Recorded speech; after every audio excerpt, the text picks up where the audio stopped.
Class we are discussing about some Salesforce multiple windows and multiple frames related stuff. So I'm not explaining that concept today, guys. Just practice that stuff and let me know your input so that I will continue that particular topic in a tomorrow's class. Okay. So do practice from your end how to handle these multiple frames and multiple windows on a Salesforce application, and let me know by tomorrow so that I will continue this topic in a tomorrow session regarding this Salesforce multiple windows and multiple frames handling. So the next concept, what exactly I would like to discuss in our today's class is an introduction about a Java concepts. Basically, in Java, we do have too many concepts are there, out of which we just discussed about only few concepts, right? So, out of these few concepts, I would like to discuss about the interface concepts. Okay, I would like to discuss about an interface concept. So, what exactly an interface is? Why we are going for an interface? What is the significance of an interface?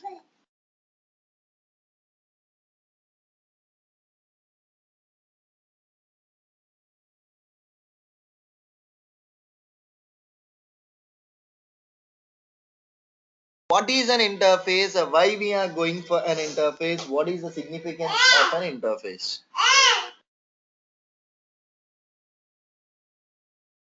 Point over here is interface is similar to that of a class itself. Interface looks like a class itself. Okay, so here we can create and we can construct set of rules for a particular application using an interface. Okay, whatever the application you would like to design, okay, developers usually define the set of rules under this interface. Okay, developers use it to define certain rules under this interface. This interface looks like a class, but it is not a class. Okay, so here what exactly the rules you would like to define in an interface? The best example for that one is let me show you a practical example. See, I'm creating a new interface 1. Okay, my class name is an interface class, interface 1. If you observe, this seems like a class itself, where in which, see here, public void login.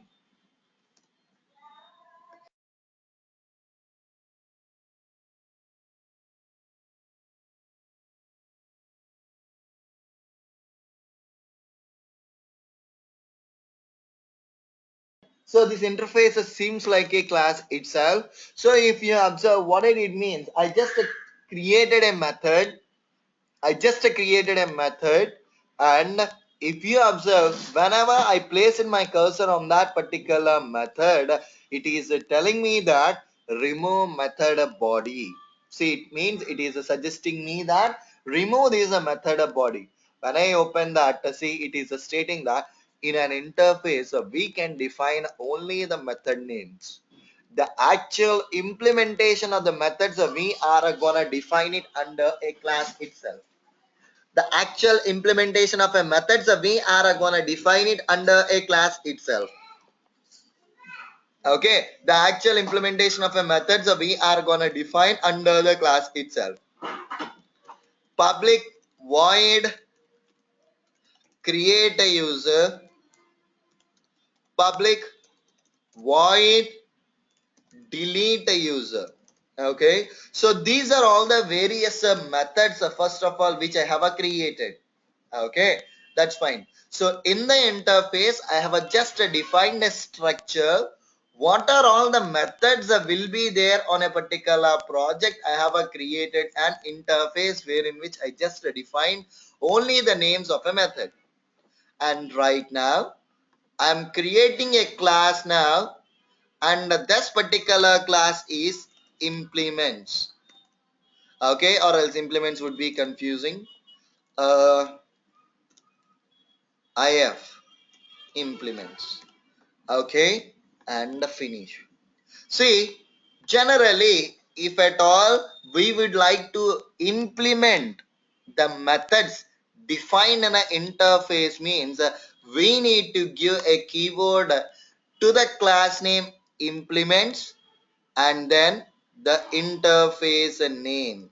Okay, so here the simple point what exactly we need to do means whenever in a class if I thought to implement the methods defined in an interface, I need to use a keyword implements along with that particular interface name.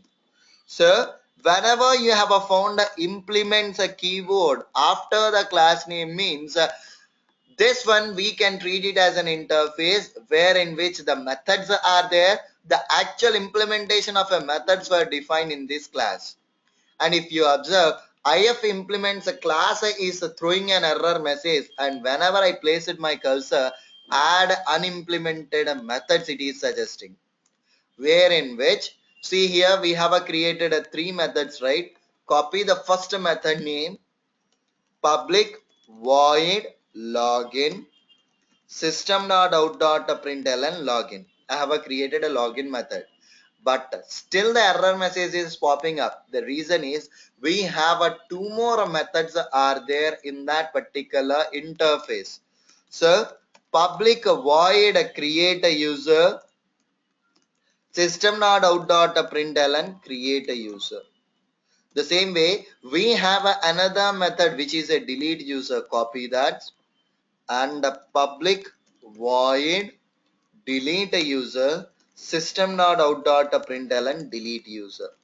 See, whenever I have implemented all the methods, automatically the error message was gone. Automatically the error message was gone. Okay, automatically the error message was gone. So here, whenever we are using a implements a keyword followed by a interface name means, so guys, can you please give me a second, guys? Just give me a second. Okay. Over here is basically we are just discussing about. Okay, we are just discussing about the implements keyboards. So here, interface one is an interface where in which we have defined all the methods. The implementation part of all the methods are implemented in a if implements. For suppose, say here, I'm creating another class. If implements 2 is my another class where in which I am implementing, okay, I am implementing interface 1. Here the logic might differ. Okay, here in this particular class, the logic might differ. See here, all the three methods are there. See here, in which I am defining the logic as system.out.println 1, system.out.println as a 2, system.out.println as a 3. See, it means I have created an interface, okay, based on my wish. Wherever we are implementing that, I can customize my logic. So whenever we are calling interface 1 using a implements 2 class means the login method will return a statement as a 1. Whenever we are calling interface 1 using a if implements means whenever we call as a login, it will print a just login. To show you that, I am creating a final example with a main method wherein which I am creating an object to my interface 1 space obj name, right? So this interface is implemented by two classes. So right now, if implements is one class which is implementing that. So I have created an object like this. Now obj name dot login. Okay, that's fine. The same method I'm creating object to if implements 2 and this object name is obj name 1. Now obj1 dot again login. See here guys, if you clearly observe the logic, using this first object, I have created an interface object. This implementation is done in a IF implements class, whereas the same interface implementation is done in a IF implements too. When I run this particular class now, it needs to return login from the IF implements class and a 1 from a IF implements one class. So whenever there is an interface, means based on our requirement, we can customize the logic for the same methods which are defined under the interfaces. Am I clear for everybody, or do you people have any questions for me? Am I clear for everybody, or do you people have any specific questions for me, guys?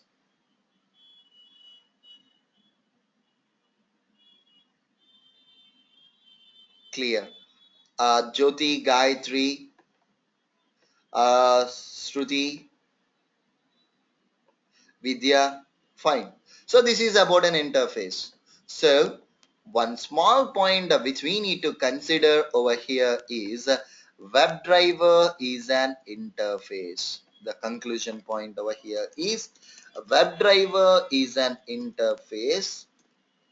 Firefox driver, IE driver, Chrome driver, Safari driver are various kinds of classes which are implementing the methods defined in the WebDriver interface.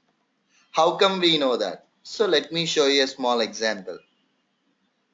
So create a class and I am naming it as a WebDriver interface, wherein which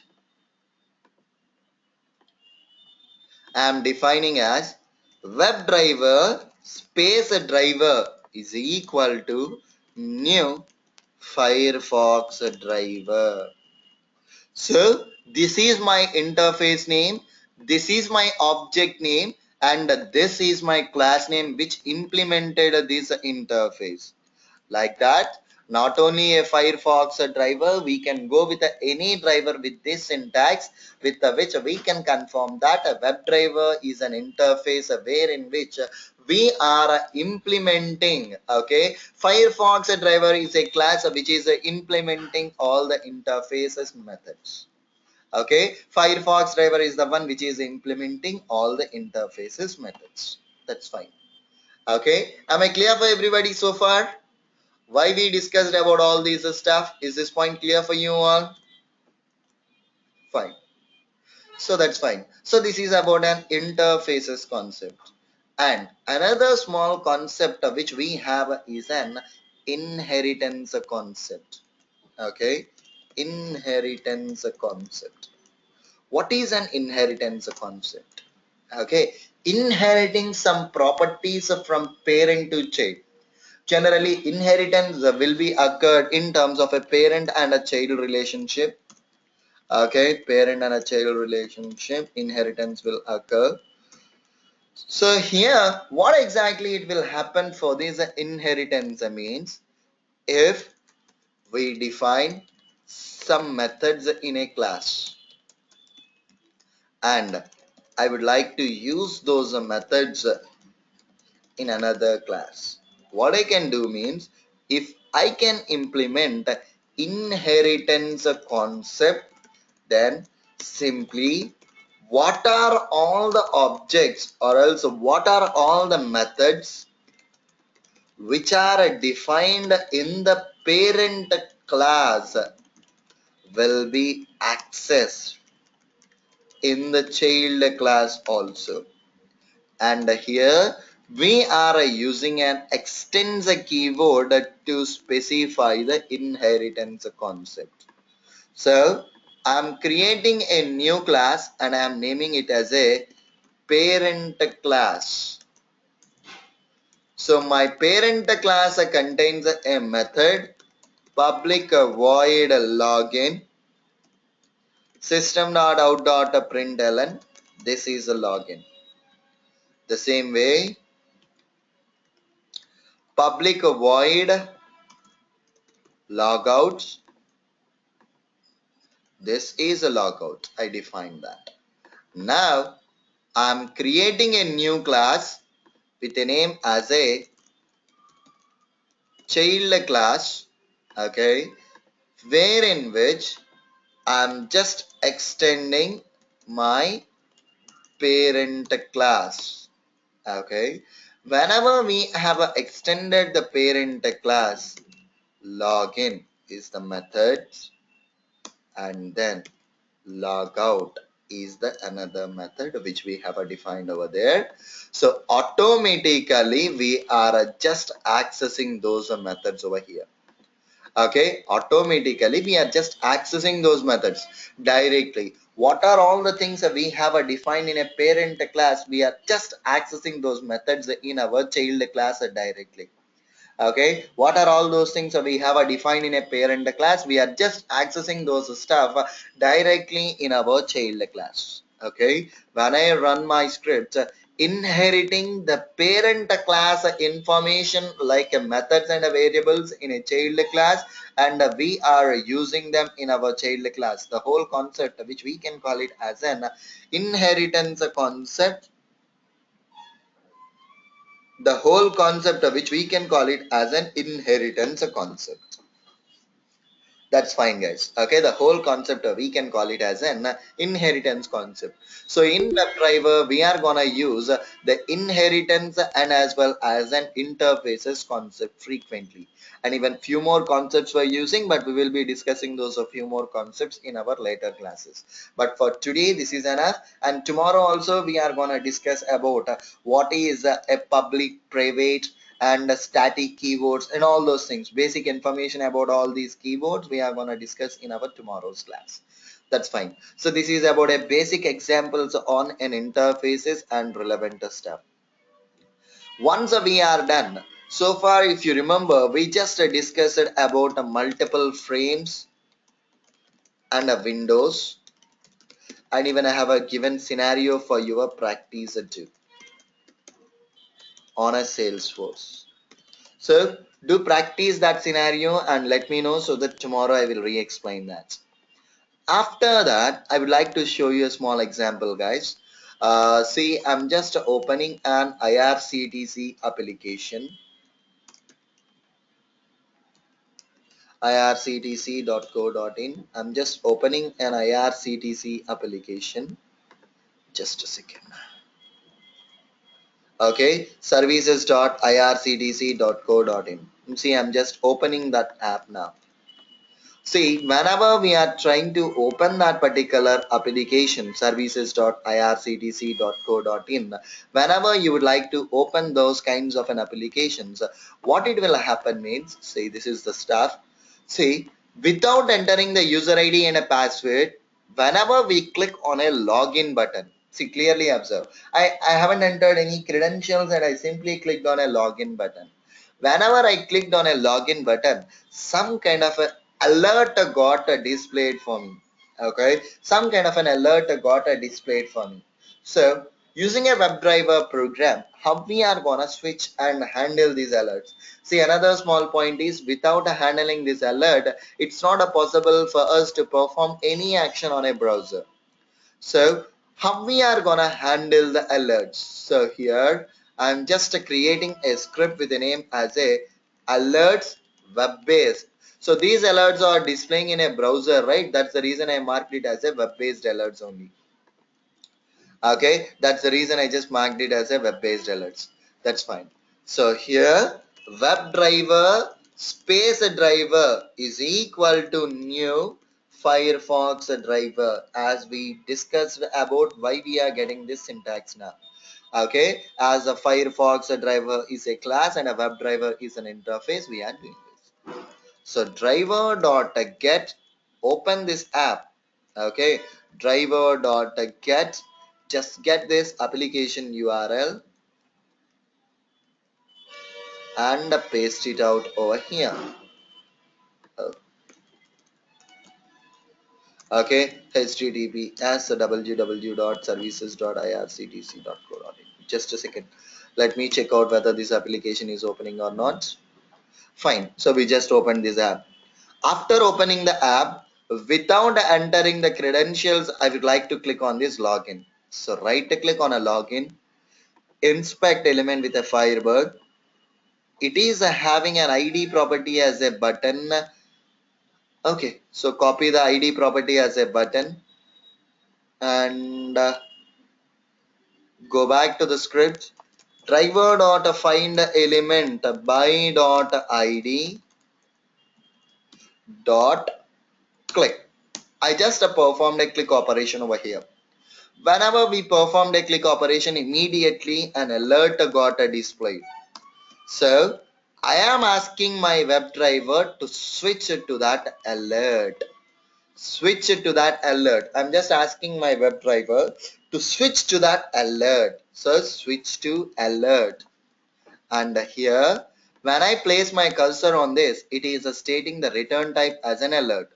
But I am marking my return type as a string. Alert is equal to, and it is suggesting me that the return type should be an alert. That's fine.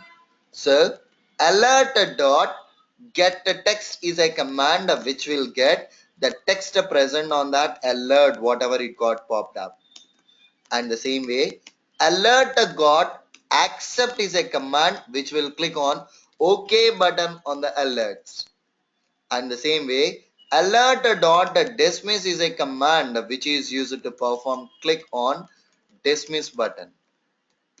Okay, which is used to perform clicking operation on a dismiss button.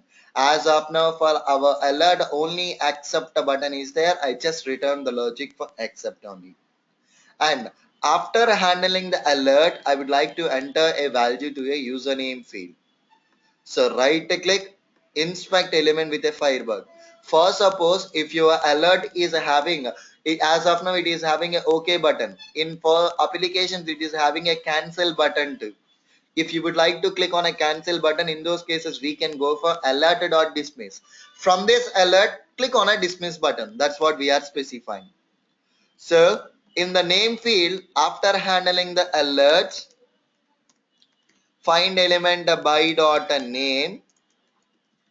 I would like to enter Gayatri into this field. And now run the scripts. Run the scripts. Run as a Java application. My script is getting executed.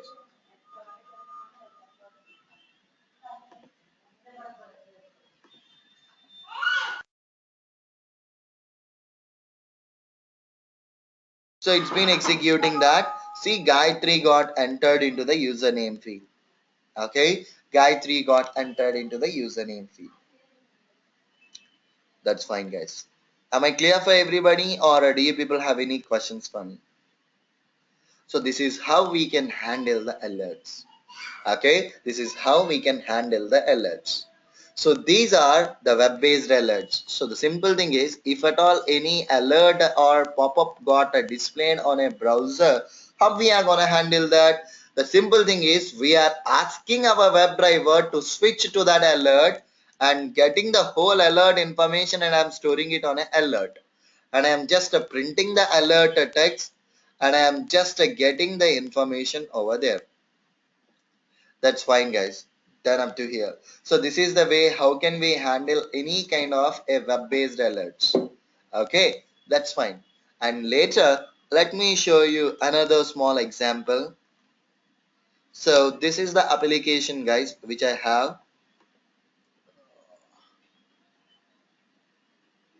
Guys, just give me a second. I would like to show you a small scenario to handle the window-based alerts. Okay, so unfortunately, I deleted that file. Okay, just a second. See, if you have a look into this particular file now, it's a form basically, whereas in this form, whenever you click on a choose your photo, a pop-up got a displayed wherein which it is having certain windows information. Okay, where on this particular pop-up it is having certain windows information. right? So this window, basically it's gonna search from my local machine.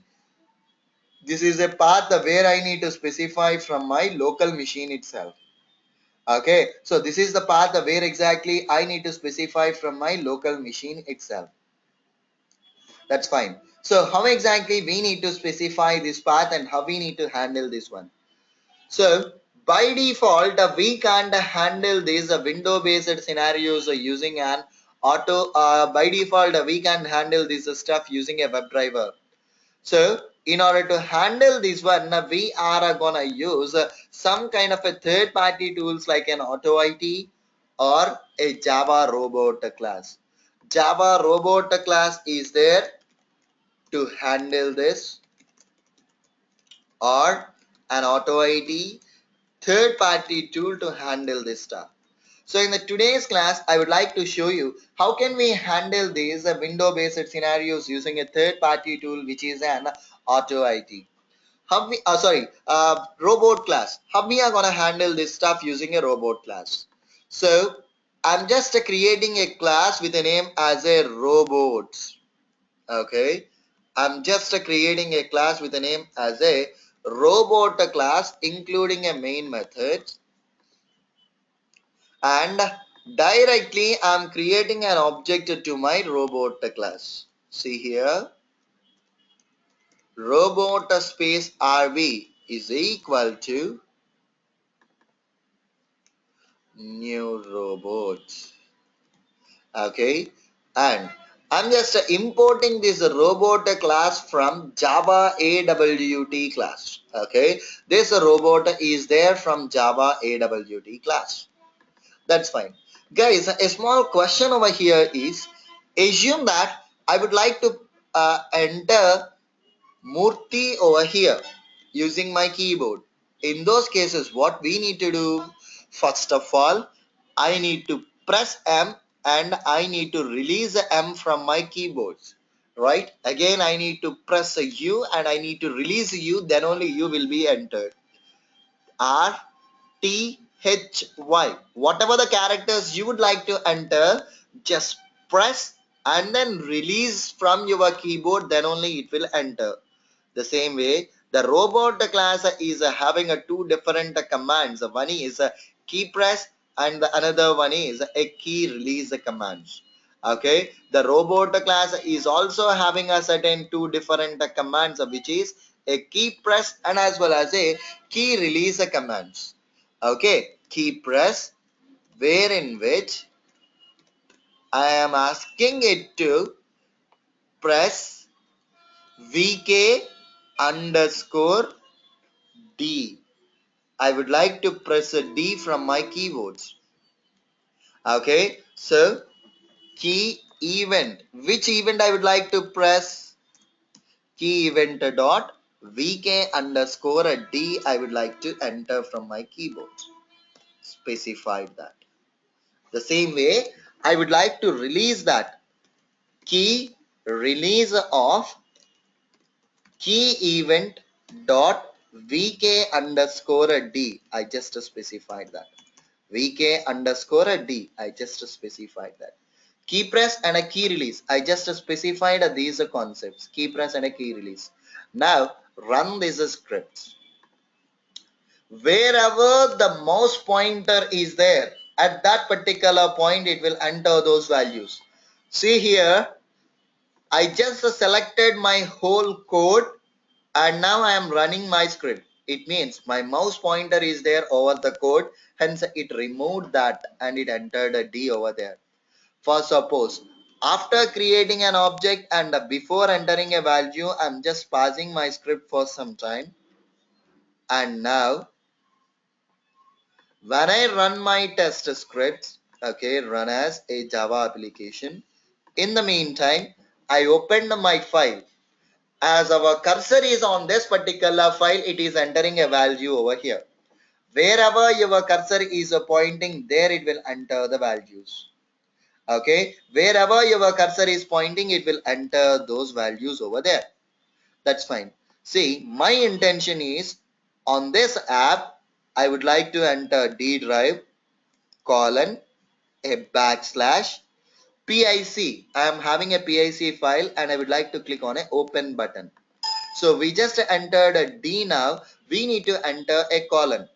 In order to generate a colon manually also we are pressing the shift and we are pressing the semicolon. Right? We are pressing the shift and we are pressing the semicolon. So key press key event of vk underscore shift. Press the shift and even I would like to press semicolon also. Semicolon. After pressing that, I need to release them. Key release of key event dot vk underscore semicolon first and then key release of key event vk underscore shift first. Shift and a semicolon. So let me run this script and check out whether it is entering semicolon or not. D and then semicolon it got entered. And then I need to enter a backslash 2 or b dot key press of key event dot vk underscore backslash. The same way rb dot key release of key event dot vk underscore backslash only. I just entered the backslash. I need to release that backslash. Press and release the backslashes. Okay, that's fine. Run this script and check out what it is entering.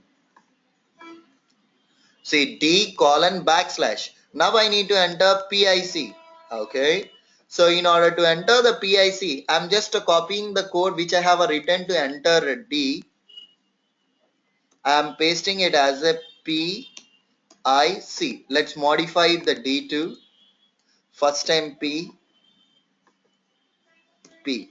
Next time I. Next time C. PIC. And lastly, I would like to click on a enter button too. So enter. So at last I asked it to click on a enter too.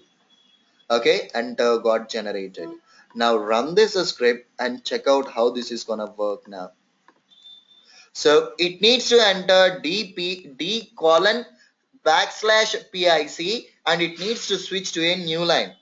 See here, if the same value, see here, I just highlighted this pop-up now and run the same script. So whenever that pop-up is highlighted, our WebDriver program will enter the value over there. See, as the cursor, wherever the cursor is pointing, it will enter the value over there. In this case, the cursor is pointing over here. That's the reason it will enter the value here. See, run this script. As this window is popping up and the cursor is pointing at that position and the DPIC got entered, and see here in your photo pic.png file got uploaded as well. The file got uploaded as well. That's fine.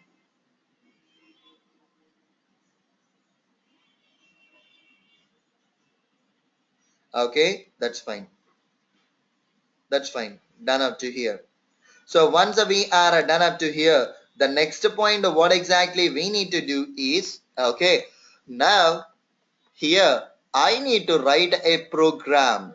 Which program? See, we have written a robot class to enter a value, but we need to write down a WebDriver program which will be opening that pop-up. Okay, we need to write down a WebDriver program which will be handling that pop-up. So here I'm creating a class alerts robot class, wherein which this time I would like to run my script on my Chrome browser. Okay, in order to run your test scripts on a Chrome browser, I think we discussed. Did we discuss anything how to execute our script on a Chrome browser, guys? Seems like we haven't discussed this concept, right? Fine. See, I'm just updating the code for the Chrome browser. So in the next class, I will show you how to execute, how to modify the code to run the script on a Chrome browser. Okay, right now I'm just copying the code, how to write the one, how to execute the one on a Chrome browser. Okay, for this instance, I'm just closing, I'm just writing that. And now, driver.get, open the application. So this is my application URL. Copy that and specify here. After that, driver dot find element. I would like to click on this choose your photo. Right click inspect element with a firebug. It is having a name property as a photo. Copy that. Go back here. By dot name dot click. Whenever we performed a click operation, immediately a pop-up is being displaying. Hence, I am asking it to stop our script for a few seconds. And after stopping the script for a few seconds, I would like to write down the code which we have written in a robot class. So, to this robot class logic, directly I am copying the whole code whatever we have written and I am pasting it out over here. Now run the codes. Run as a Java application. So here the problem is basically okay. The problem is it is searching for some kind of a drivers. Give me a second. Let me update that. So basically, whenever you would like to run your script on a Chrome browser, that's what the major problem is. Generally, whenever you would like to run your script on a Chrome browser, it will look for certain kind of a drivers. As I told you earlier, by default, we can run the script specifically on a certain browsers, which is a Firefox and a HTML unit driver. If you would like to run your script on any other browsers, means we need to use this. Okay, we need to use additional drivers. See, in this case, the file got uploaded successfully to a Firefox browser, a Chrome browser. See here guys, this is the script and the file got uploaded successfully also, right? This is the way how can we upload our files to a window based scenarios as well using a WebDriver program with the help of a robot class. So with the help of a robot class, we have seen how to handle this stuff, guys. Am I clear for everybody, or do you people have any specific questions for me? But we haven't covered the Chrome browser handling related scenarios, which we are gonna discuss in our tomorrow's class. Okay guys, I would like to discuss about the Chrome browser related scenarios in our tomorrow's class. That's fine. Okay, that's fine guys. So but do practice up to here. This is the most important concept, and from tomorrow onwards we are gonna cover a few more important scenarios. Okay, from tomorrow onwards we are gonna cover a few more important scenarios. So kindly practice the stuff on a daily basis. Okay, that's fine. And I'm just sharing this video to you guys. Okay, so just have a look into that video and practice this stuff. Okay, just have a look into this video and practice this stuff from your end. Okay, that's fine. Done guys, done up to here. Okay, so that's all I have. Catch you again in your tomorrow's class. Okay, thank you. Bye bye.